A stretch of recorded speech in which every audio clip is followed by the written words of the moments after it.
The dust had settled, but the air in the boardroom was still thick with the ghosts of betrayal. Amara stood where she once cleaned, now at the head of a fractured empire. The executives who had tried to ruin her were gone, but they had left behind a company poisoned by their cynicism. The real battle, she knew, had just begun.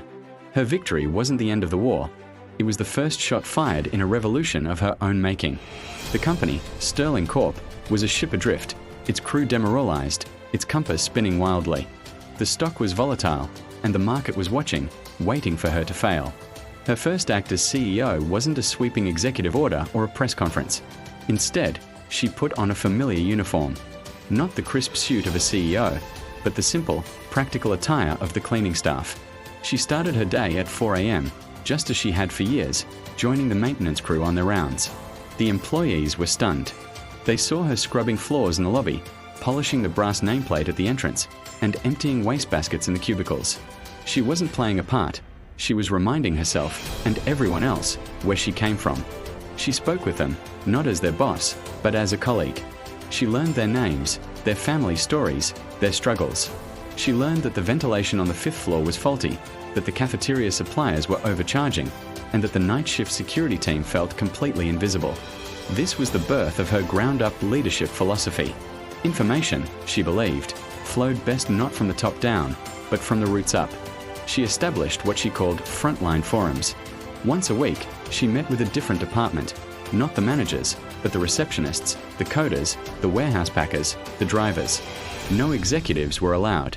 It was a safe space to speak truth to power, and the truths that emerged were staggering. Projects were failing not because of strategy, but because the software teams lacked the right tools. Sales were dipping not because of the market, but because the customer service lines were understaffed and morale was at rock bottom. The old guard that remained scoffed. They called it a gimmick, a waste of time. "She's playing in the dirt," one vice president sneered in a meeting. Amara looked at him, her gaze steady. "This company was built on dirt, sweat, and overlooked details," she replied, her voice calm but cutting. "It's time we remembered that." That vice president was gone by the end of the week. He was replaced not by an outside hire with a fancy MBA, but by a mid-level manager who during a frontline forum had presented a brilliant detailed plan to overhaul their logistics system, a plan that had been ignored by his superiors for over a year. The change was slow, then sudden. Armed with real-time, ground-level information, Amara made decisions with surgical precision. She invested in new equipment for the factory floor, which immediately boosted production and reduced accidents.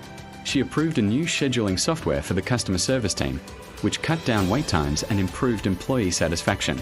She started an internal innovation incubator, where any employee, from any level, could pitch an idea directly to a panel that included Amara herself.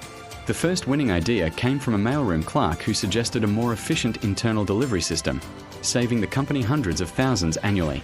Just as things were stabilizing, a new crisis hit. A major competitor launched a surprise product, a technological leap that threatened to make Sterling's flagship offering obsolete overnight. Panic erupted in the executive wing. The instinct was to slash budgets, lay off staff, and rush an inferior copy to market.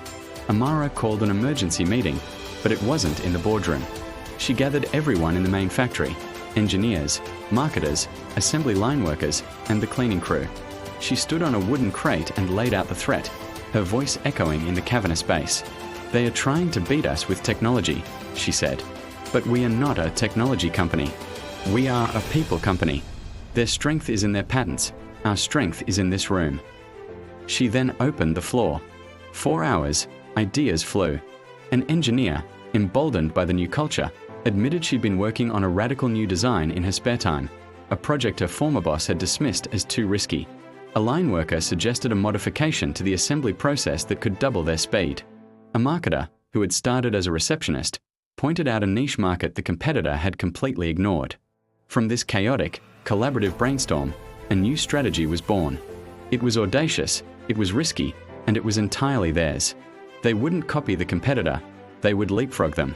The company rallied. Silos that had existed for decades dissolved. Coders worked side by side with factory workers. Marketing teams tested slogans with the security guards. Amara was everywhere, not directing, but facilitating. She brought coffee, she listened, she cleared roadblocks. She was the chief custodian of their shared goal. 6 months later, Sterling Corp launched its new product. It was a triumph. It not only matched the competitor's technology but improved upon it, incorporating features born directly from customer feedback that had been gathered by the sales team and shared in the forums. The market responded, and Sterling stock soared to unprecedented heights. They hadn't just survived, they had evolved. Years passed. Sterling Corp became a model of corporate innovation and employee satisfaction. Amara never moved into the opulent corner office. She kept a simple, open-plan desk on the main floor, accessible to everyone. The frontline forums became a permanent institution, as did the innovation incubator, which had since spun off several multi-million-dollar product lines. Her legacy wasn't written in the company's stock price, but in its culture. It was in the apprentice program she created, partnering with local community colleges to give opportunities to those from disadvantaged backgrounds.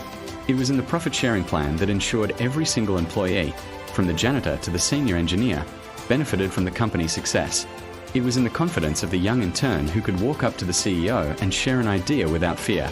Amara never forgot the scent of bleach or the weight of a mop bucket. She proved that the person cleaning the floor often has a clearer view than the person in the ivory tower. Her story became a quiet legend, a reminder that true leadership isn't about climbing a ladder to get away from the ground. It's about planting your feet firmly on it, understanding that the strongest structures are built from the bottom up. She didn't just clean a company, she cleansed its soul, leaving behind an enduring legacy of dignity, respect, and the radical belief that everyone has value. Thanks for watching.